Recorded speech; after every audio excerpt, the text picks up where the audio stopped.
अविनाश सुबह समय पर उठा नहीं तो संस्कृति को चिंता हुई। उसने अविनाश को उठाते हुए उसके माथे पर हाथ रखा। माथा तप रहा था। संस्कृति घबरा उठी। अविनाश को तेज बुखार था।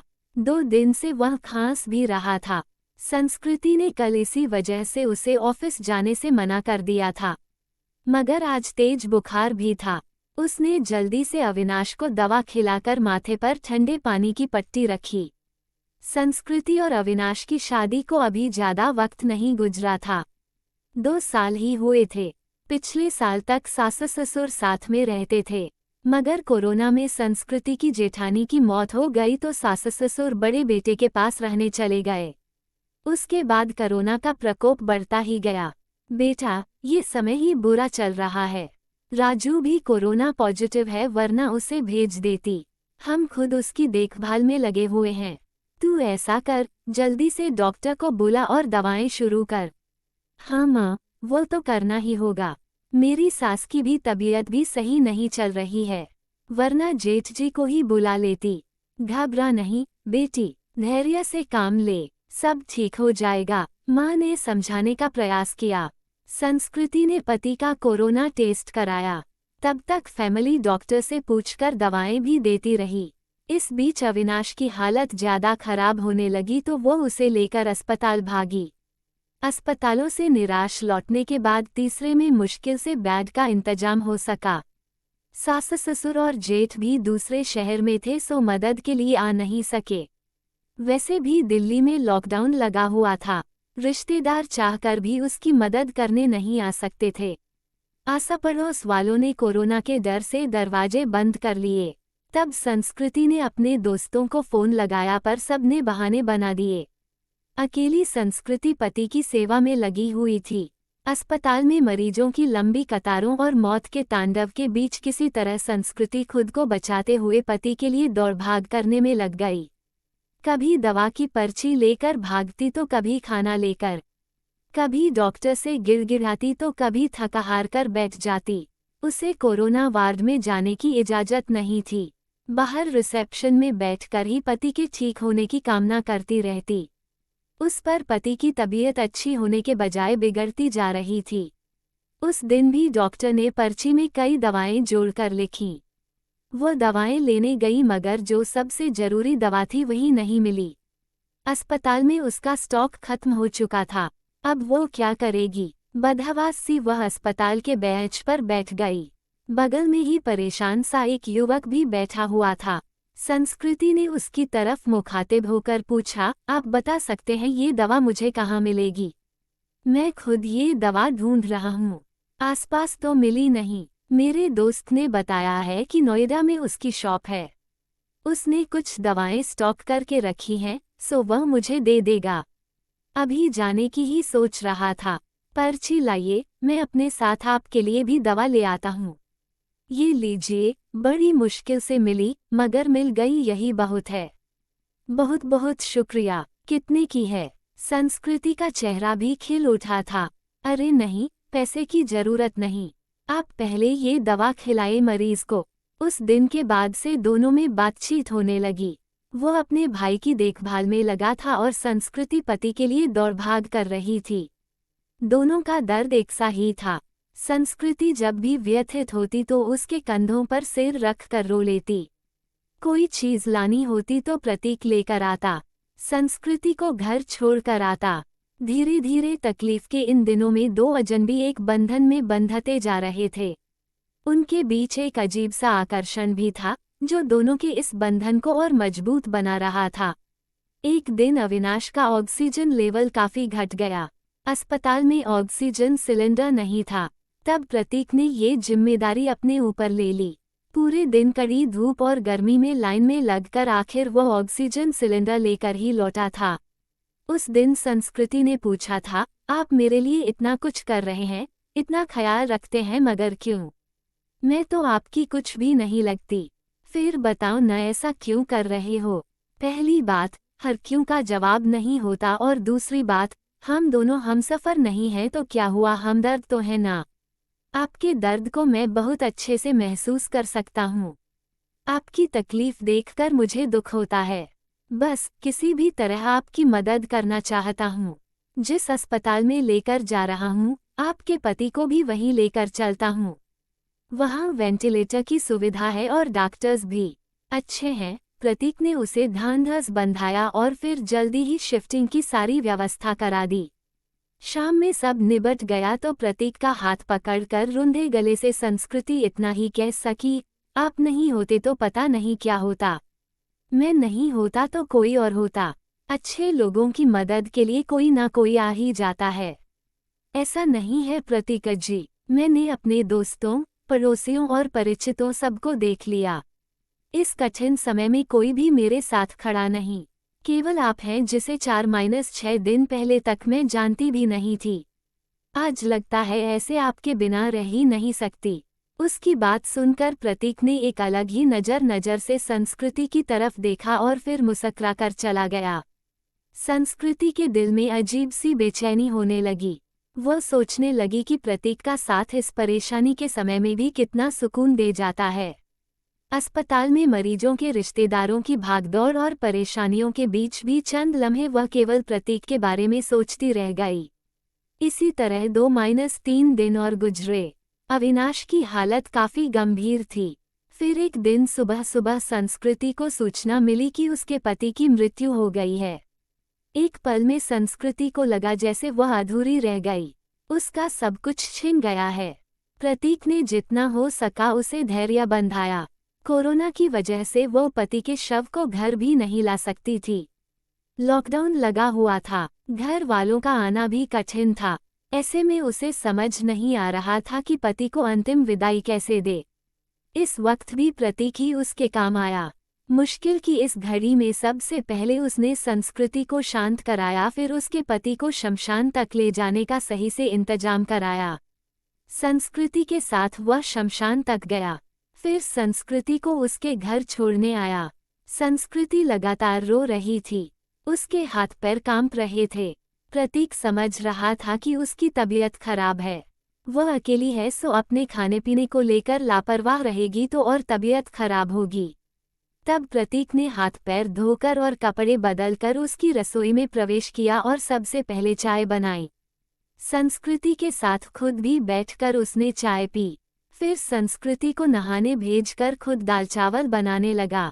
संस्कृति को खाना खिलाकर उसके लिए सब्जी, फल, दूध आदि का इंतजाम कर और सांत्वना देकर वह वापस लौट गया। 2-3 दिनों बाद जब संस्कृति थोड़ी सामान्य हुई और पति की मौत के सदमे से उभरी तो उसे प्रतीक की याद आई।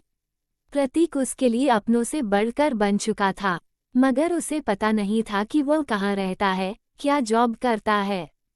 बस एक फ़ोन नंबर था। उसने फ़ोन मिलाया तो नंबर बंद आ रहा था। संस्कृति घबरा उठी। वह प्रतीक से संपर्क करना चाहती थी मगर ऐसा हो ना सका। 2-3 घंटे वह लगातार फ़ोन ट्राई करती रही मगर फ़ोन बंद ही आ रहा था। अब उससे रहा नहीं गया। कुछ सोचकर वह उसी अस्पताल में पहुंची जहां उसके पति और प्रतीक का भाई एडमिट थे। वह रिसेप्शन एरिया में घूम कर प्रतीक को खोजने लगी क्योंकि अक्सर दोनों वहीं बैठे होते थे। फिर वह उसे खोजती हुई कैंटीन में भी गई। हर तरफ चक्कर लगा लिया मगर प्रतीक कहीं नजर नहीं आ रहा था। थक कर वह वापस रिसेप्शन में आकर बैठ गई और सोचने लगी अब क्या करे। तभी उसे वह नजर आए जिससे संस्कृति की जान पहचान हो गई थी। संस्कृति के पति की देखभाल वही नज करती थी। संस्कृति उसे अक्सर अम्मा कहकर पुकारा करती। नज ने प्रतीक को भी उसके साथ कई बार देखा हुआ था। संस्कृति दौड़कर नज के पास गई। दुखी स्वर में नज ने कहा, सॉरी बेबी, तुम्हारे पति को हम बचा नहीं पाए। जो लिखा था वह हो गया, पर ये बताओ अम्मा, आपको प्रतीक याद है जो अक्सर मेरे साथ होता था? उसके भाई का इलाज चल रहा था। हाँ बेबी, उसके भाई की भी तो मृत्यु हो गई। वो खुद भी एडमिट है, उसे भी कोरोना है और जानती हो बेबी वह तेरे पति वाले बेड पर ही है, बेड नंबर 125। सच अम्मा, आप उसे पहचानती हो ना? हाँ बेबी, पहचानती हूँ। तेरी बहुत हेल्प करता था, पर अब उसकी हेल्प करने वाला कोई नहीं, अकेला है वह। मैं हूँ न अम्मा, अब उसके लिए किसी भी चीज़ की ज़रूरत पड़े तो मुझे बताना। मैं उसके अटेंडेंट के रूप में अपना नाम लिखवा देती हूँ। ठीक है बेबी, मैं बताती हूँ तुझे। इसके बाद संस्कृति पूरे मन से प्रतीक की सेवा में लग गई।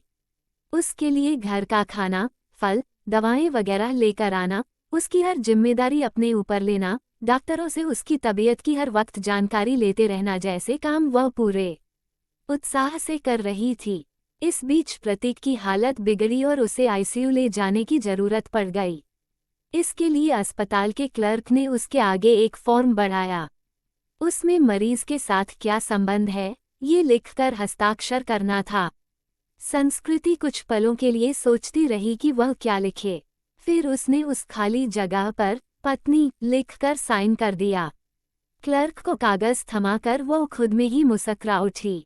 2 to 3 दिन आईसीयू में रहकर प्रतीक की हालत में सुधार शुरू हुआ और उसे कोविड वार्ड में वापस शिफ्ट कर दिया गया। 7-8 दिनों तक लगातार सुधार होने और रिपोर्ट नेगेटिव आने के बाद उसे डिस्चार्ज भी कर दिया गया। इतने दिनों तक संस्कृति ने भी अपना खाना पीना और नींद भूलकर दिन रात प्रतीक की सेवा की थी। डिस्चार्ज वाले दिन वह बहुत खुश थी। उसने सीधा अपने घर के लिए कैब बुक किया और प्रतीक को अपने घर ले आई। प्रतीक ने टोका तो संस्कृति ने थोड़े शरारती अंदाज में जवाब दिया, मैंने फॉर्म में एक जगह ये लिखकर साइन किया है कि मैं तुम्हारी पत्नी हूँ और इसलिए अब मेरा और तुम्हारा घर अलग अलग नहीं बल्कि एक ही होगा। मगर संस्कृति लोग क्या कहेंगे? लोगों का क्या है प्रतीक, जब मुझे जरूरत थी तो क्या लोग मेरी मदद के लिए आगे आए थे? नहीं न, उस वक्त तुमने मेरा साथ दिया। अब मेरी बारी है। इसमें गलत क्या है? तुम थोड़े ठीक हो जाओ फिर सोचेंगे कि क्या करना है। संस्कृति ने अपना फैसला सुना दिया। करीब 10 दिन संस्कृति ने जी भरकर प्रतीक का ख्याल रखा। हर तरह से उसकी सेहत पहले की तरह बनाने और खुश रखने का प्रयास करती रही। सब्सक्राइब। ऑडियो, कहानी, beauty, film, food, health, reader problem, society, lifestyle, romantic story, Humsafar भी तुम ही हो। गरिमा पंकज, अप्रैल 24, 2023। अविनाश सुबह समय पर उठा नहीं तो संस्कृति को चिंता हुई। उसने अविनाश को उठाते हुए उसके माथे पर हाथ रखा। माथा तप रहा था। संस्कृति घबरा उठी। अविनाश को तेज बुखार था। 2 दिन से वह खांस भी रहा था। संस्कृति ने कल इसी वजह से उसे ऑफिस जाने से मना कर दिया था, मगर आज तेज बुखार भी था। उसने जल्दी से अविनाश को दवा खिलाकर माथे पर ठंडे पानी की पट्टी रखी। संस्कृति और अविनाश की शादी को अभी ज्यादा वक्त नहीं गुजरा था। 2 साल ही हुए थे। पिछले साल तक सास ससुर साथ में रहते थे, मगर कोरोना में संस्कृति की जेठानी की मौत हो गई तो सास ससुर बड़े बेटे के पास रहने चले गए। उसके बाद कोरोना का प्रकोप बढ़ता ही गया। पिछले कुछ समय से टीवी चैनल्स पर दिल्ली के अस्पतालों में कोरोना से जूझने वालों की हालत देखकर वह वैसे भी परेशान थी। कहीं वेंटिलेटर नहीं तो कहीं ऑक्सीजन नहीं। मरीजों को अस्पतालों में बेड तक नहीं मिल रहा था। ऐसे में अब उनका क्या होगा, ये सोचकर ही वह कांप उठी। जल्दी से उसने माँ को फोन लगाया। माँ, अविनाश को सुबह से बहुत तेज बुखार है, क्या करूँ? बेटा, ये समय ही बुरा चल रहा है। राजू भी कोरोना पॉजिटिव है, वरना उसे भेज देती। हम खुद उसकी देखभाल में लगे हुए हैं। तू ऐसा कर, जल्दी से डॉक्टर को बुला और दवाएं शुरू कर। हाँ माँ, वो तो करना ही होगा। मेरी सास की भी तबीयत भी सही नहीं चल रही है, वरना जेठ जी को ही बुला लेती। घबरा नहीं बेटी, धैर्य से काम ले, सब ठीक हो जाएगा, माँ ने समझाने का प्रयास किया। संस्कृति ने पति का कोरोना टेस्ट कराया। तब तक फैमिली डॉक्टर से पूछकर दवाएं भी देती रही। इस बीच अविनाश की हालत ज्यादा खराब होने लगी तो वो उसे लेकर अस्पताल भागी। ये भी पढ़े, नो एंट्री। ईशा क्यों पति से दूर होकर निशांत की तरफ आकर्षित हो रही थी। 2 अस्पतालों से निराश लौटने के बाद तीसरे में मुश्किल से बेड का इंतजाम हो सका। सास ससुर और जेठ भी दूसरे शहर में थे सो मदद के लिए आ नहीं सके। वैसे भी दिल्ली में लॉकडाउन लगा हुआ था। रिश्तेदार चाहकर भी उसकी मदद करने नहीं आ सकते थे। आसा पड़ोस वालों ने कोरोना के डर से दरवाजे बंद कर लिए। तब संस्कृति ने अपने दोस्तों को फोन लगाया पर सबने बहाने बना दिए। अकेली संस्कृति पति की सेवा में लगी हुई थी। अस्पताल में मरीजों की लंबी कतारों और मौत के तांडव के बीच किसी तरह संस्कृति खुद को बचाते हुए पति के लिए दौड़-भाग करने में लग गई। कभी दवा की पर्ची लेकर भागती तो कभी खाना लेकर, कभी डॉक्टर से गिड़गिड़ाती तो कभी थका हार कर बैठ जाती। उसे कोरोना वार्ड में जाने की इजाजत नहीं थी। बाहर रिसेप्शन में बैठकर ही पति के ठीक होने की कामना करती रहती। उस पर पति की तबीयत अच्छी होने के बजाय बिगड़ती जा रही थी। उस दिन भी डॉक्टर ने पर्ची में कई दवाएं जोड़कर लिखीं। वो दवाएं लेने गई मगर जो सबसे जरूरी दवा थी वही नहीं मिली। अस्पताल में उसका स्टॉक खत्म हो चुका था। अब वो क्या करेगी? बदहवास सी वह अस्पताल के बेंच पर बैठ गई। बगल में ही परेशान सा एक युवक भी बैठा हुआ था। संस्कृति ने उसकी तरफ मुखातिब होकर पूछा, आप बता सकते हैं ये दवा मुझे कहाँ मिलेगी? मैं खुद ये दवा ढूंढ रहा हूँ, आसपास तो मिली नहीं। मेरे दोस्त ने बताया है कि नोएडा में उसकी शॉप है। उसने कुछ दवाएं स्टॉक करके रखी हैं, सो वह मुझे दे देगा। अभी जाने की ही सोच रहा था। पर्ची लाइए, मैं अपने साथ आपके लिए भी दवा ले आता हूँ। बहुत मेहरबानी होगी। सुबह से इसके लिए परेशान हो रही थी। पसीना पोंछते हुए संस्कृति ने कृतज्ञ स्वर में कहा, मेहरबानी की कोई बात नहीं, इंसान ही इंसान के काम आता है। बस इतना शुक्र मनाए कि दवा वहाँ मिल जाए, कहकर वह चला गया। करीब 2-3 घंटे बाद लौटा तो उसके चेहरे पर परेशानी की लकीरों के बावजूद खुशी थी। ये लीजिए, बड़ी मुश्किल से मिली मगर मिल गई, यही बहुत है। बहुत बहुत शुक्रिया। कितने की है? संस्कृति का चेहरा भी खिल उठा था। अरे नहीं, पैसे की जरूरत नहीं, आप पहले ये दवा खिलाए मरीज को। उस दिन के बाद से दोनों में बातचीत होने लगी। वो अपने भाई की देखभाल में लगा था और संस्कृति पति के लिए दौड़-भाग कर रही थी। दोनों का दर्द एक सा ही था। संस्कृति जब भी व्यथित होती तो उसके कंधों पर सिर रख कर रो लेती। कोई चीज लानी होती तो प्रतीक लेकर आता, संस्कृति को घर छोड़कर आता। धीरे धीरे तकलीफ के इन दिनों में दो अजनबी एक बंधन में बंधते जा रहे थे। उनके बीच एक अजीब सा आकर्षण भी था जो दोनों के इस बंधन को और मजबूत बना रहा था। एक दिन अविनाश का ऑक्सीजन लेवल काफी घट गया। अस्पताल में ऑक्सीजन सिलेंडर नहीं था। तब प्रतीक ने ये जिम्मेदारी अपने ऊपर ले ली। पूरे दिन कड़ी धूप और गर्मी में लाइन में लगकर आखिर वो ऑक्सीजन सिलेंडर लेकर ही लौटा था। उस दिन संस्कृति ने पूछा था, आप मेरे लिए इतना कुछ कर रहे हैं, इतना ख्याल रखते हैं, मगर क्यों? मैं तो आपकी कुछ भी नहीं लगती। फिर बताओ न, ऐसा क्यों कर रहे हो? पहली बात, हर क्यों का जवाब नहीं होता, और दूसरी बात, हम दोनों हमसफर नहीं हैं तो क्या हुआ, हमदर्द तो है ना। आपके दर्द को मैं बहुत अच्छे से महसूस कर सकता हूँ। आपकी तकलीफ देखकर मुझे दुख होता है। बस किसी भी तरह आपकी मदद करना चाहता हूँ। एक अनकहा सा मगर मजबूत साथ महसूस कर वो गमों के बीच भी मुस्कुरा उठी थी। धीरे धीरे अविनाश की तबीयत और भी बिगड़ गई और उसको वेंटिलेटर पर रखना पड़ा। अस्पताल में वेंटिलेटर्स की भी कमी थी। कई वेंटिलेटर्स खराब हो गए। बदहवास सी संस्कृति ने प्रतीक को फोन लगाया तो पता चला कि उसके भाई को भी कहीं और शिफ्ट करने की नौबत आ गई है। आप चिंता न करो संस्कृति जी, मैं अपने भाई को जिस अस्पताल में लेकर जा रहा हूँ, आपके पति को भी वहीं लेकर चलता हूँ। वहाँ वेंटिलेटर की सुविधा है और डॉक्टर्स भी अच्छे हैं। प्रतीक ने उसे ढांढस बंधाया और फिर जल्दी ही शिफ्टिंग की सारी व्यवस्था करा दी। शाम में सब निबट गया तो प्रतीक का हाथ पकड़कर रुंधे गले से संस्कृति इतना ही कह सकी, आप नहीं होते तो पता नहीं क्या होता। मैं नहीं होता तो कोई और होता। अच्छे लोगों की मदद के लिए कोई ना कोई आ ही जाता है। ऐसा नहीं है प्रतीक जी, मैंने अपने दोस्तों, पड़ोसियों और परिचितों सबको देख लिया। इस कठिन समय में कोई भी मेरे साथ खड़ा नहीं। केवल आप हैं जिसे 4-6 दिन पहले तक मैं जानती भी नहीं थी। आज लगता है ऐसे आपके बिना रह ही नहीं सकती। उसकी बात सुनकर प्रतीक ने एक अलग ही नजर से संस्कृति की तरफ देखा और फिर मुस्कुराकर चला गया। संस्कृति के दिल में अजीब सी बेचैनी होने लगी।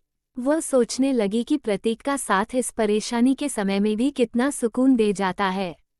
अस्पताल में मरीजों के रिश्तेदारों की भागदौड़ और परेशानियों के बीच भी चंद लम्हे वह केवल प्रतीक के बारे में सोचती रह गई। इसी तरह 2-3 दिन और गुजरे। अविनाश की हालत काफी गंभीर थी। फिर एक दिन सुबह सुबह संस्कृति को सूचना मिली कि उसके पति की मृत्यु हो गई है। एक पल में संस्कृति को लगा जैसे वह अधूरी रह गई। उसका सब कुछ छिन गया है। प्रतीक ने जितना हो सका उसे धैर्य बंधाया। कोरोना की वजह से वो पति के शव को घर भी नहीं ला सकती थी। लॉकडाउन लगा हुआ था, घर वालों का आना भी कठिन था। ऐसे में उसे समझ नहीं आ रहा था कि पति को अंतिम विदाई कैसे दे। ये भी पड़ी उसके हिस्से की जूठन, क्यों निखिल से नफरत करने लगी कुमुद। इस वक्त भी प्रतीक ही उसके काम आया। मुश्किल की इस घड़ी में सबसे पहले उसने संस्कृति को शांत कराया, फिर उसके पति को शमशान तक ले जाने का सही से इंतजाम कराया। संस्कृति के साथ वह शमशान तक गया, फिर संस्कृति को उसके घर छोड़ने आया। संस्कृति लगातार रो रही थी, उसके हाथ पैर कांप रहे थे। प्रतीक समझ रहा था कि उसकी तबीयत खराब है, वह अकेली है, सो अपने खाने पीने को लेकर लापरवाह रहेगी तो और तबीयत खराब होगी। तब प्रतीक ने हाथ पैर धोकर और कपड़े बदलकर उसकी रसोई में प्रवेश किया और सबसे पहले चाय बनाई। संस्कृति के साथ खुद भी बैठकर उसने चाय पी। फिर संस्कृति को नहाने भेजकर खुद दाल चावल बनाने लगा। संस्कृति को खाना खिलाकर उसके लिए सब्जी, फल, दूध आदि का इंतजाम कर और सांत्वना देकर वह वापस लौट गया। 2-3 दिनों बाद जब संस्कृति थोड़ी सामान्य हुई और पति की मौत के सदमे से उभरी तो उसे प्रतीक की याद आई। प्रतीक उसके लिए अपनों से बढ़कर बन चुका था, मगर उसे पता नहीं था कि वह कहाँ रहता है, क्या जॉब करता है। बस एक फ़ोन नंबर था, उसने फ़ोन मिलाया तो नंबर बंद आ रहा था। संस्कृति घबरा उठी, वह प्रतीक से संपर्क करना चाहती थी मगर ऐसा हो ना सका। 2-3 घंटे वह लगातार फ़ोन ट्राई करती रही मगर फ़ोन बंद ही आ रहा था। अब उससे रहा नहीं गया। कुछ सोचकर वह उसी अस्पताल में पहुंची जहां उसके पति और प्रतीक का भाई एडमिट थे। वह रिसेप्शन एरिया में घूम घूम कर प्रतीक को खोजने लगी क्योंकि अक्सर दोनों वहीं बैठे होते थे। फिर वह उसे खोजती हुई कैंटीन में भी गई। हर तरफ चक्कर लगा लिया मगर प्रतीक कहीं नजर नहीं आ रहा था। थक कर वह वापस रिसेप्शन में आकर बैठ गई और सोचने लगी अब क्या करे। तभी उसे वह नजर आई जिससे संस्कृति की जान पहचान हो गई थी। संस्कृति के पति की देखभाल वही नज करती थी। संस्कृति उसे अक्सर अम्मा कहकर पुकारा करती। नज ने प्रतीक को भी उसके साथ कई बार देखा हुआ था। संस्कृति दौड़कर नज के पास गई। दुखी स्वर में नज ने कहा, सॉरी बेबी, तुम्हारे पति को हम बचा नहीं पाए। जो लिखा था वह हो गया, पर ये बताओ अम्मा, आपको प्रतीक याद है जो अक्सर मेरे साथ होता था? उसके भाई का इलाज चल रहा था। हाँ बेबी, उसके भाई की भी तो मृत्यु हो गई। वो खुद भी एडमिट है, उसे भी कोरोना है और जानती हो बेबी वह तेरे पति वाले बेड पर ही है, बेड नंबर 125। सच अम्मा, आप उसे पहचानती हो ना? हाँ बेबी, पहचानती हूँ। तेरी बहुत हेल्प करता था, पर अब उसकी हेल्प करने वाला कोई नहीं, अकेला है वह। मैं हूँ न अम्मा, अब उसके लिए किसी भी चीज़ की ज़रूरत पड़े तो मुझे बताना, मैं उसके अटेंडेंट के रूप में अपना नाम लिखवा देती हूँ। ठीक है बेबी, मैं बताती हूँ तुझे। इसके बाद संस्कृति पूरे मन से प्रतीक की सेवा में लग गई। उसके लिए घर का खाना, फल, दवाएं वगैरह लेकर आना, उसकी हर जिम्मेदारी अपने ऊपर लेना, डॉक्टरों से उसकी तबीयत की हर वक्त जानकारी लेते रहना जैसे काम वह पूरे उत्साह से कर रही थी। इस बीच प्रतीक की हालत बिगड़ी और उसे आईसीयू ले जाने की जरूरत पड़ गई। इसके लिए अस्पताल के क्लर्क ने उसके आगे एक फॉर्म बढ़ाया। उसमें मरीज के साथ क्या संबंध है ये लिखकर हस्ताक्षर करना था। संस्कृति कुछ पलों के लिए सोचती रही कि वह क्या लिखे। फिर उसने उस खाली जगह पर पत्नी लिखकर साइन कर दिया। क्लर्क को कागज थमाकर वह खुद में ही मुस्कुरा उठी। 2 to 3 दिन आईसीयू में रहकर प्रतीक की हालत में सुधार शुरू हुआ और उसे कोविड वार्ड में वापस शिफ्ट कर दिया गया। 7-8 दिनों तक लगातार सुधार होने और रिपोर्ट नेगेटिव आने के बाद उसे डिस्चार्ज भी कर दिया गया। इतने दिनों तक संस्कृति ने भी अपना खाना पीना और नींद भूलकर दिन रात प्रतीक की सेवा की थी। डिस्चार्ज वाले दिन वह बहुत खुश थी। उसने सीधा अपने घर के लिए कैब बुक किया और प्रतीक को अपने घर ले आई। प्रतीक ने टोका तो संस्कृति ने थोड़े शरारती अंदाज में जवाब दिया, मैंने फॉर्म में एक जगह ये लिखकर साइन किया है कि मैं तुम्हारी पत्नी हूँ और इसलिए अब मेरा और तुम्हारा घर अलग अलग नहीं बल्कि एक ही होगा। मगर संस्कृति लोग क्या कहेंगे? लोगों का क्या है प्रतीक? जब मुझे जरूरत थी तो क्या लोग मेरी मदद के लिए आगे आए थे? नहीं न, उस वक्त तुमने मेरा साथ दिया। अब मेरी बारी है। इसमें गलत क्या है? तुम थोड़े ठीक हो जाओ फिर सोचेंगे कि क्या करना है। संस्कृति ने अपना फैसला सुना दिया। करीब 10 दिन संस्कृति ने जी भरकर प्रतीक का ख्याल रखा। हर तरह से उसकी सेहत पहले की तरह बनाने और खुश रखने का प्रयास करती रही। ये भी पढ़े आयना, क्यों सुंदर सहगल को मंजूर नहीं था बेटी के चुना रास्ता। संस्कृति एक संयुक्त परिवार से संबंध रखती थी। ससुराल में धन संपत्ति की कमी नहीं थी। ये घर भी पति के बाद उसके नाम हो चुका था। पति ने उसके लिए काफी संपत्ति और गहने भी छोड़े थे। बस एक हमसफर की कमी थी जिसे प्रतीक पूरा कर सकता था। उस दिन शाम में संस्कृति ने प्रतीक के हाथों को थाम कर कहा, जो बात मैंने अनजाने ही उस फॉर्म में लिखा, क्या हम उसे हकीकत का रूप नहीं दे सकते? क्या मैं तुम्हें अपने हमदर्द के साथ साथ एक हमसफर के रूप में भी स्वीकार हूँ? मुझे लगता है संस्कृति की अब ये बात कहना फजूल है। मतलब ये कि तुम ऑलरेडी मेरी हमदर्द और हमसफर बन चुकी हो। हम हमेशा साथ रहेंगे। तुमसे बढ़कर कोई और मेरा ख्याल नहीं रख सकता, कहकर प्रतीक ने संस्कृति को गले से लगा लिया।